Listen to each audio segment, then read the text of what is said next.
You are listening to Living with ADHD and CPTSD, available on Apple, Spotify, and wherever you get your podcast.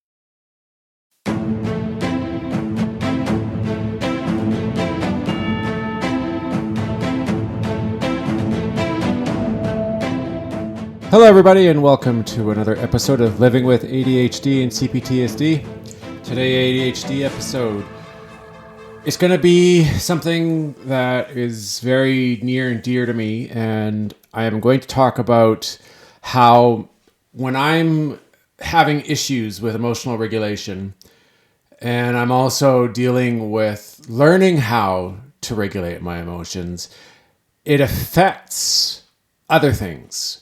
So I've been recently trying to learn how to regulate the emotions that appear because I have a hard time with understanding and knowing the proper emotions to display, how to notice that I am emotionally dysregulated, and then to kind of put it into play as an adult and go, okay, this is an ordinary situation.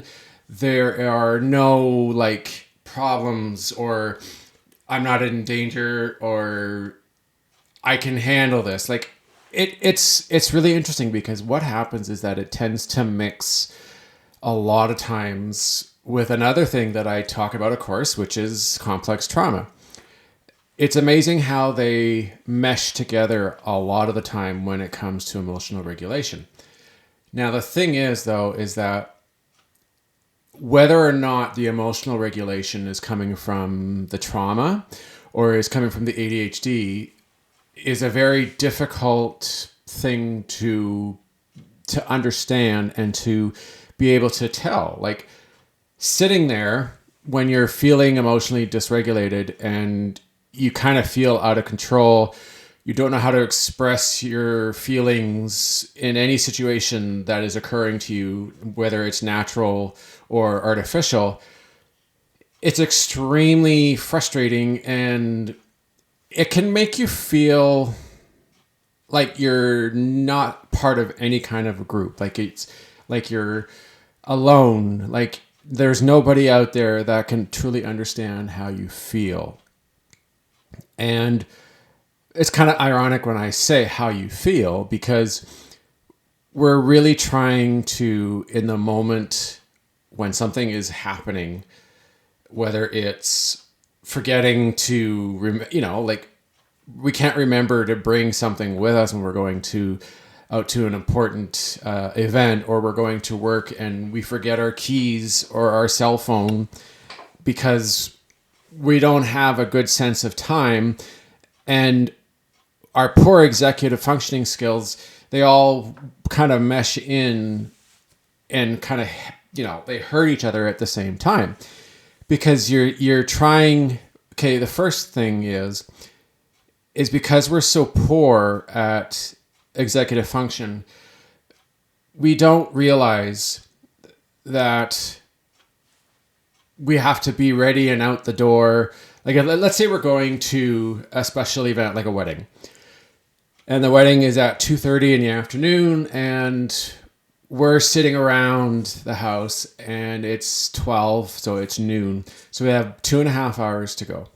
Now, a person who doesn't have ADHD and is able to see time in a neurotypical way, so they're able to see the future and they're able to understand and realize in the moment, in real time, that in order to be out the door and going to this wedding and not be late, it involves proper planning and proper time management.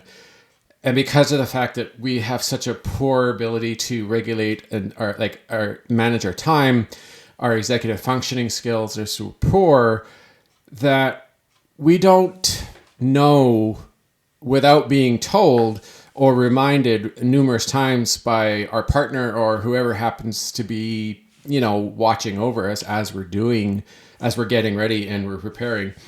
We don't know that it's going to take a certain amount of time to prepare ourselves, to get dressed, to look right, to look, proper and clean.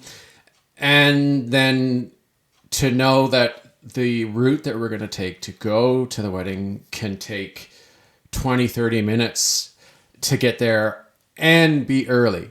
And you don't want to be like arriving at 1 minute to 2:30. You want to kind of arrive, let's say 20 to 15 minutes early, so that you have a bit of time to visit with people who are also there. And it's just proper social etiquette, obviously, to show up early to a wedding. So back to the guy sitting on the couch at noon when the wedding is at 2:30. So he's sitting on the couch and he doesn't notice, or he has no understanding that he should be right now getting ready. And he hasn't had a shower. He hasn't shaved. His clothes he may not even have the right clothing prepared.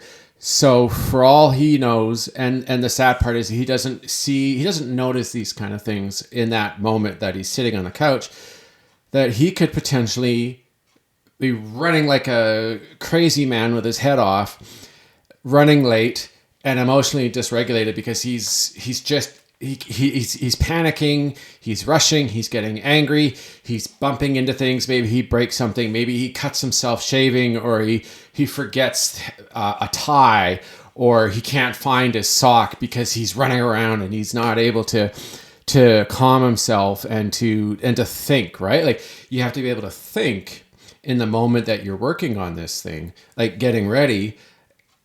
And it's extremely difficult to do something like that when you have poor emotional regulation and your executive functioning skills are not good at all. So he sits there, and instead of being in the shower, getting himself ready, realizing, okay, I have to leave here at 20 after 1 because I want to be 20 minutes early to the wedding before it starts. He has no clue that he needs to be in that shower now getting ready, because he has, and it's not like he can take a 20-minute shower. He has to have a quick shower. He has to regulate his time that he's using, be aware of how much time is passing as he's doing this. And then he has to get out, dry himself off, shave, and not rushing, like doing it right, making sure his hair is nice, making sure his, everything is ready. He's got, like, if he uses moisturizer or something on his forehead and his face because he's maybe has dry skin, just as an example, he's got to do all these things. And he also has to make sure that he's well groomed. And so all this takes time. And as to the guys out there, you know all well that if you're trying to rush because you're running out of time and you want to shave, if you shave quickly and you're not doing it properly, you could either cut yourself numerous times, meaning that you're going to bleach. Now you got to take care of that. Or you may miss something. Or if you've got a beard or a goatee or something, you might make a mistake, and now all of a sudden you're in the mirror and you're checking yourself out and you go, uh-oh, this side's way shorter, and what the hell did I do? Now you got to fix it. So now you're wasting even more time. So it's all playing into that whole executive dysfunction. And then, like I said, you're already leading now into the emotional regulation problem. And here's the thing, is that emotional regulation just isn't being visually or verbally upset or happy or sad or surprised. It isn't the emotional verbal presentation. There's physical, there's mental presentation of emotions. And when you're rushing and you're trying to get out the door on time, and you realize that time is ticking and you got to get moving, things in your mind change. Like I have a real good example for myself. I have gone out the door and I'm going to my therapy appointment, okay? And I'm noticing that I haven't gotten out on time. In order for me to get there and have a few minutes to kind of chill out and feel relaxed and not be stressed and getting frustrated and annoyed because I'm late, I have to be out of the door 35 minutes before my appointment starts. And excuse me, I have noticed that, let's say it's 25 minutes to my appointment, and because of the situation where I live, there's a lot of like heavy traffic, rush hour traffic on the route that I take in order to get to my appointment. So first thing I notice is the moment that I'm in this situation, there is constantly in the back of my mind, as I'm watching the clock on the car and watching the traffic, and I immediately start to get highly aggregated, like easily, right? Like it takes nothing for me to get aggravated and to start to get annoyed and start to get impatient with traffic, with pedestrians crossing the street, everything that occurs, like slow cars not going the speed limit, people, having to hit the button to cross the street, lights, traffic in general. It all aggravates me with ease. Like it doesn't take any effort for it to aggravate me, because in my mind, all I can think of is I'm late. This is insane. And of course I'm thinking to myself, why do I always let myself be late? Why can't I get out the door on time? And so you're being hard on yourself. You're getting aggravated and annoyed at every little thing that's surrounding you. And I even think to myself as if it's like out to get me, like it's doing this on purpose.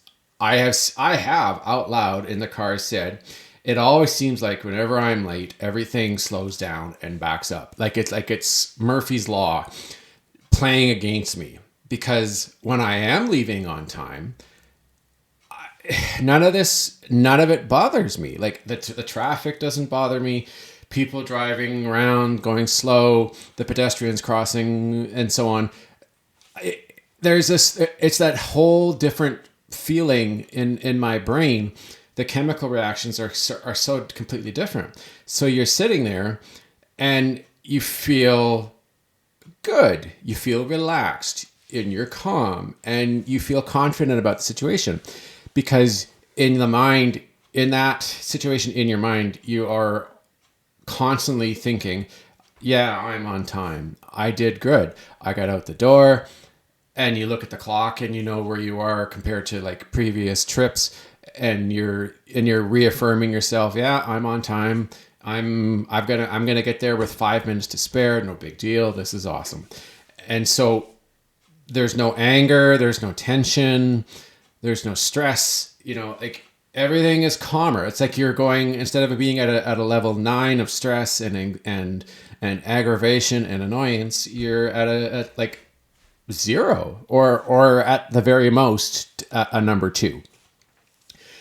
And the interesting thing is, and I'm sure you guys will notice this, is when you are feeling calm and everything seems to be in a good situation and you feel right, it gives you that ability to think about stuff that is going to happen or that possibly will be discussed, whether it's like for me at my therapy appointment, or maybe if you guys are going on a date or you're going to a fun party or you're going to go meet some friends.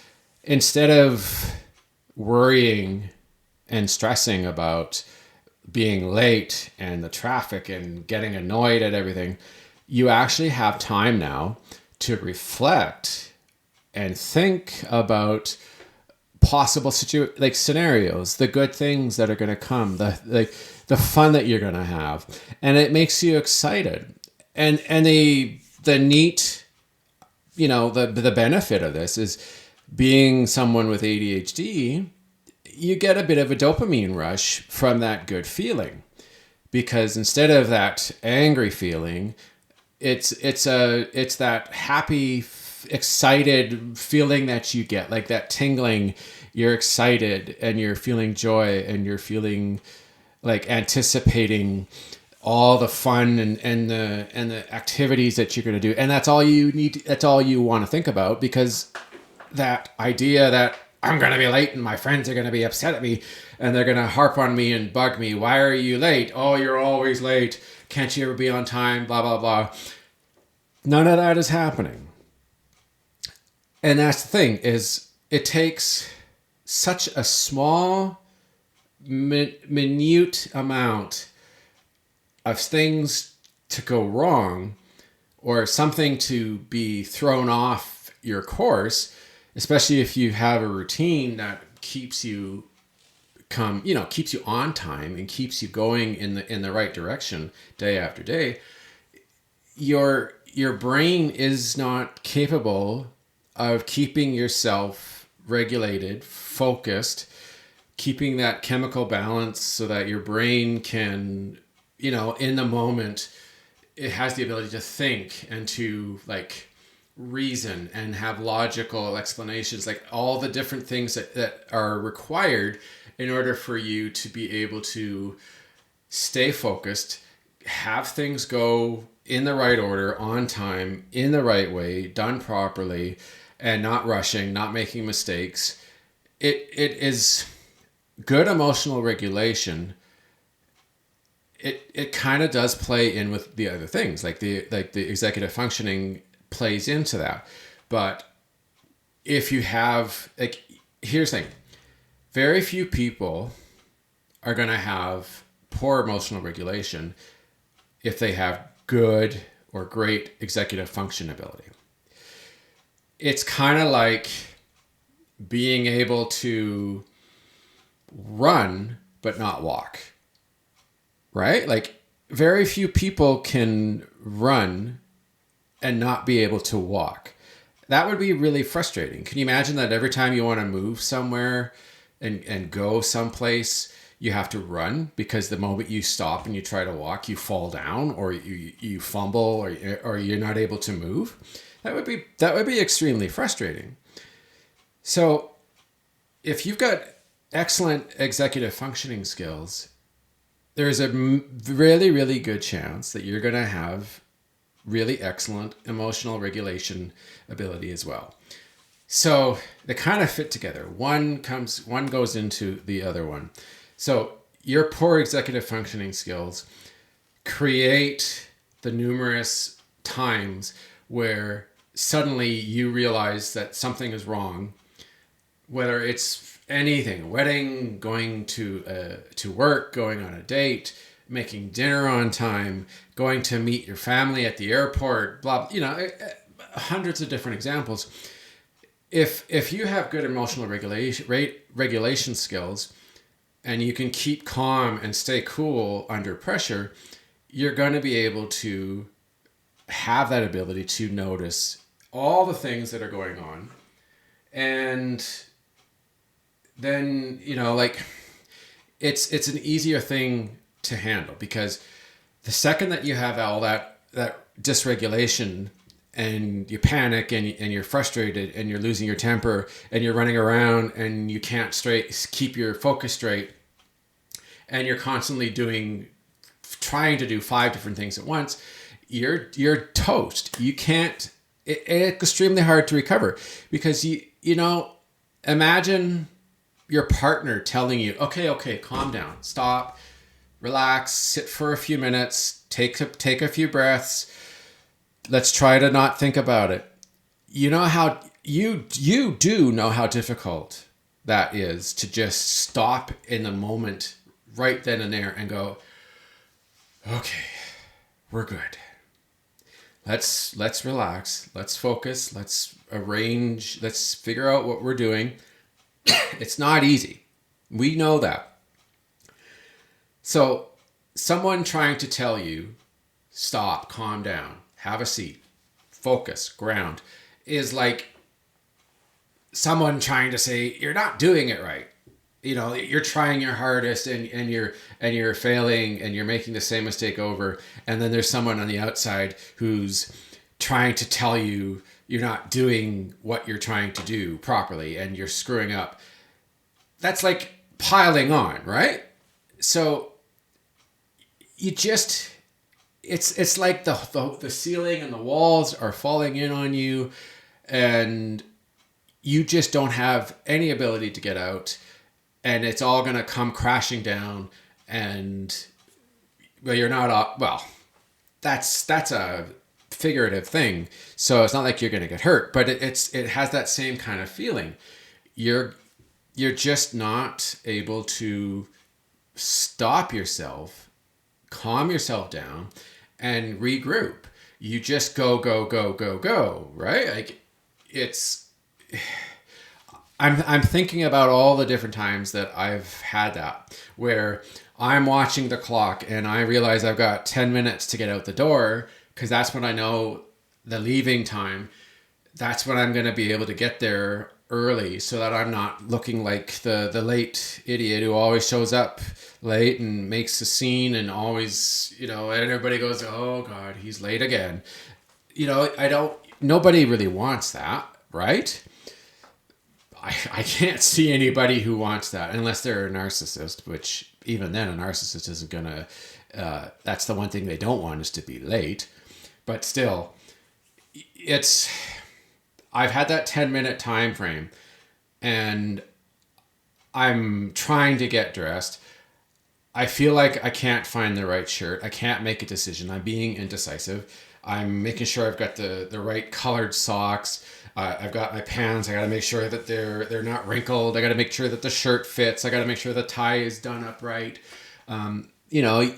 You're checking your hair to make sure it's neat. Well, for me, I don't have any hair anymore, so I don't have to think about that. But still, for those out there who think about like always grooming themselves, there's something that you're always missing. Like you feel like you're doing everything, but in the back of your mind, you're always going, there's something I'm not right. There's something I'm missing. There's something I'm not doing.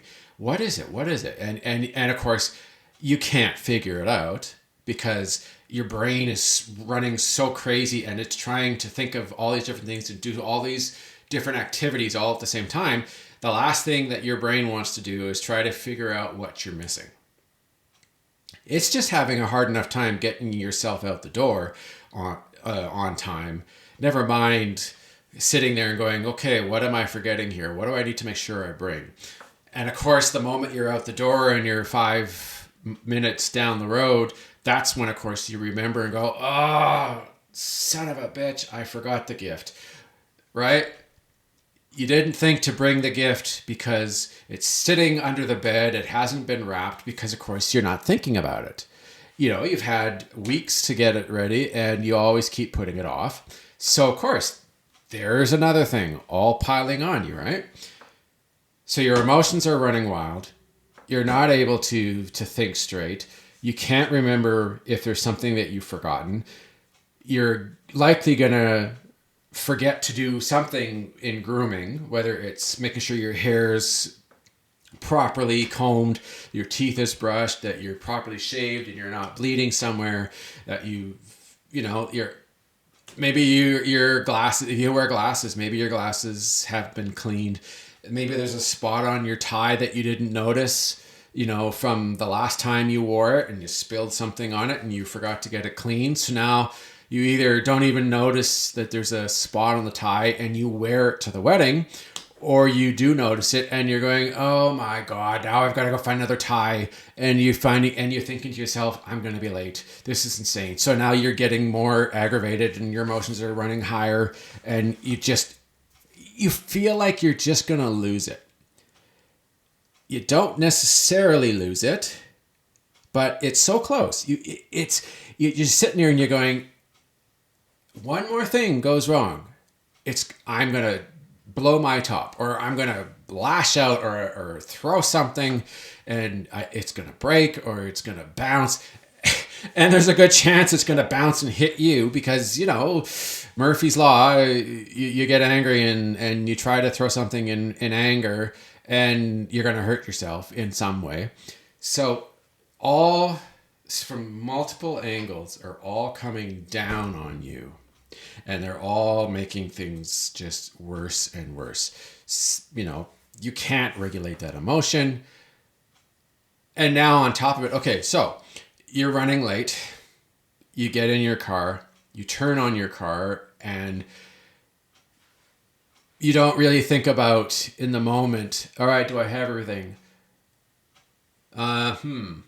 Normal person before they drive off, or neurotypical who's not running late, who's regulating their emotions, they're going to sit there and they're going to think for a few minutes and they're going to make sure they've got everything. They've got their wallet. They've got, if they're giving cash to the couple, they got their cash. They have their keys. They've got their phone. They have all their clothes that they're going to wear. They've got a jacket. Maybe they've got gloves if it's the wintertime, who knows, or it's cold. And it takes 10, 20 seconds maybe, and they're good and they drive off. Well, person who's running late and is emotionally dysregulated, all they're going to do is they're going to start their car and they're going to go, well, I got to get going. So they're not going to think about anything and they're just going to drive away and they're going to speed off. There's a good chance that they're not going to drive safely because speeding is the one way that they think is going to make up the time, when in reality it doesn't do anything, because all that's doing is putting yourself in danger. Good chance you could get a ticket, you could get pulled over. And for driving 30 minutes, going 5 to 10 clicks over the speed limit isn't going to exactly make any much difference when you think about it. If you want to make any difference in time by going 20 clicks over the speed limit, you have to go 4 or 5 hours in order to make any real difference. A 30-minute drive, going 10 clicks over the limit isn't going to get you anything. So there's no point in speeding, but we don't know that. So we're going to do it anyway. So we're going to speed and we're going to try to go past people. We're going to try to make sure that we get through that light because we're thinking, oh, that light stops. We're just going to be more late. So they're going to try to get through the light before it turns red. Or maybe they just go out of hell with it and they drive through the red light. And anyways, so you're hoping that there's no cop around or that there's no red light camera taking the photo of your car. I'm sure some of you have a month later gotten a ticket in the mail going, oh, of course, right? It all comes back and kicks you in the ass. So yeah, you're driving around and you can't think about what's going on. You're not even focused on the wedding. All you're focused on is I'm going to be late. I'm going to be late. I'm going to be late. And if you've got your partner with you, then you're going to start to annoy her or him. And they're going to start to go, oh my God, he's always late. Why does he always do this? Right? And they may not be speaking it, but they're definitely going to be thinking it. They're going to be going, this guy never seems to be on time. He's always having a hard time getting out the door. He always forgets something. He's always can't find his head if it was on the ground, So we get there and we arrive and let's say we're 5 minutes late. So we have, on top of all being now completely emotionally dysregulated, annoyed, stressed out, frustrated, feeling like you're the next thing that goes wrong, you're going to punch or you're going to throw a fit, and you get into and of course you're feeling guilty about being late. So you sneak in and try to find a place to sit where hopefully nobody's going to notice you when you get in.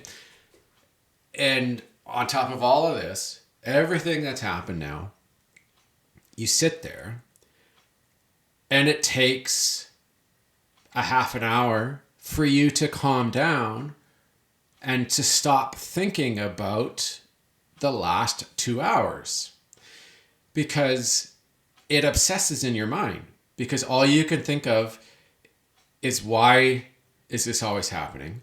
Why do I always end up leaving late? Why can't I ever get anything done on time? And you feel embarrassed. that you're late, and you figure, oh, your friends probably saw you, and they're probably thinking as the wedding going on, what a stupid person, what a fool. He's never late, or he's never on time. Good old late Charlie, blah blah blah. So you got all these things that are building and stewing in your mind, and you can feel physically that you're sweating and you're hot, and you can't, and you're kind of jumpy, and you can't calm down physically or mentally. It takes like a half hour.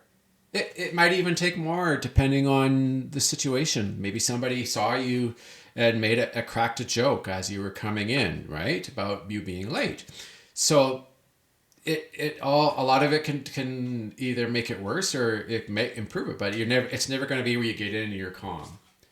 Because all this stuff, re-regulating and bringing back down to earth or down to normal levels, your emotions don't just stop.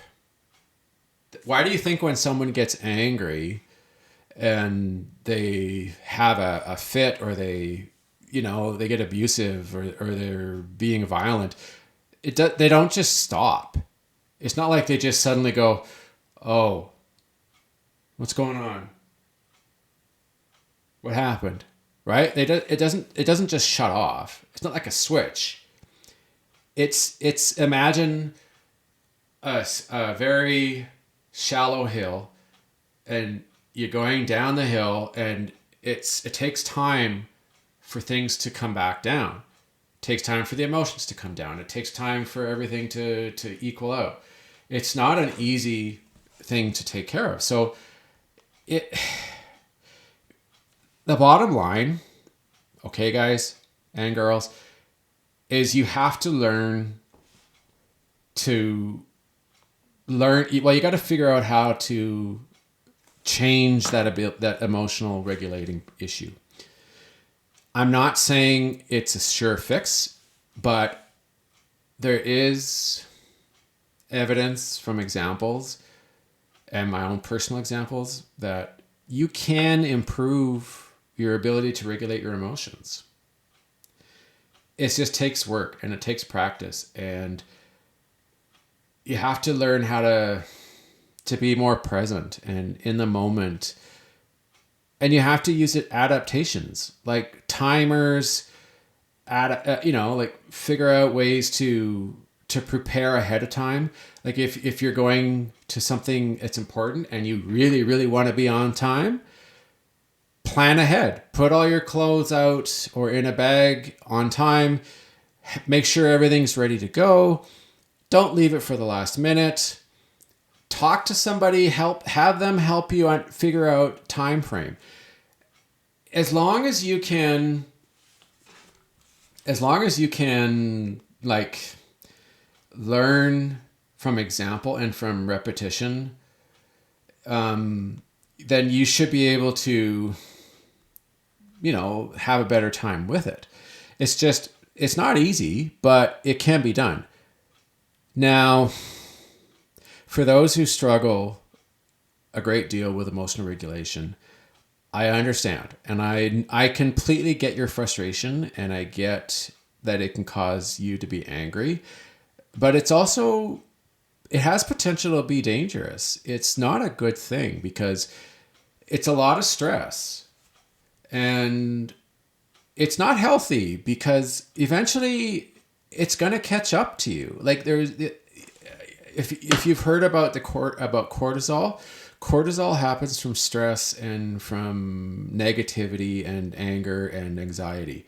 If you are constantly stressed and anxious and you're in negative situations a lot and you're always having issues with emotional regulation, you're going to have cortisol build up in your system. And that can, and it has been proven to affect a body's health, like organs and the mind and your heart, and it can kill you prematurely because it's not good for the body. So you need to really learn to try and stay calm, try to be regulated, try to find ways to not allow yourself to get in situations that cause emotional dysregulation. it is a difficult thing to do, but once you start going there and it starts to occur, you're going to see the benefits of it real fast. And it's going to be extremely, you're going to feel so much better when you aren't allowing yourself to get in situations that bring up all that different regulating issues with emotions and especially with executive functioning. I know that's a difficult one, but we can all improve it. If we just plan and we use adaptations and we get help from people who know your situation, it can be easier. So try that. I really hope that example was a good one, because that is something that happens with a lot of people all the time. And that's the end of this podcast. I'd just like to thank the audience for listening to this podcast. I hope you really enjoyed it today. Basically, without you guys, this show would not be possible, and I wouldn't be able to make this kind of content for you to listen to. Please consider going to Patreon and become a member, where you will receive many perks to being a member of my Patreon group, such as merchandise and early access to all new and bonus episodes. Or you can donate to my cause and go to Ko-fi.com. That is ko-fi.com/livingwithadhdandcptsd and CPTSD. This will allow me to continue to create these amazing podcasts for you, the listener. All you have to do is go and donate, and it could be any amount that you feel is comfortable with, and that will be great to me. If you have comments about this podcast, why don't you give me a contact? You can contact me at Twitter. My handle is @ADHD and CPTSD, and I'd be more than happy to hear from you. Or you can also email me. My address is livingwithadhdandcptsd@gmail.com. Also, check out my YouTube channel called Living with ADHD and CPTSD, where you can see live broadcasts and replays and many recorded episodes that I've created in the past and in the future. If you listen to this podcast through Apple, don't forget to subscribe and support this show so you can continue to hear more new episodes that I make for people like you, my audience. Well, have a great day. Talk to you soon. Bye, everyone.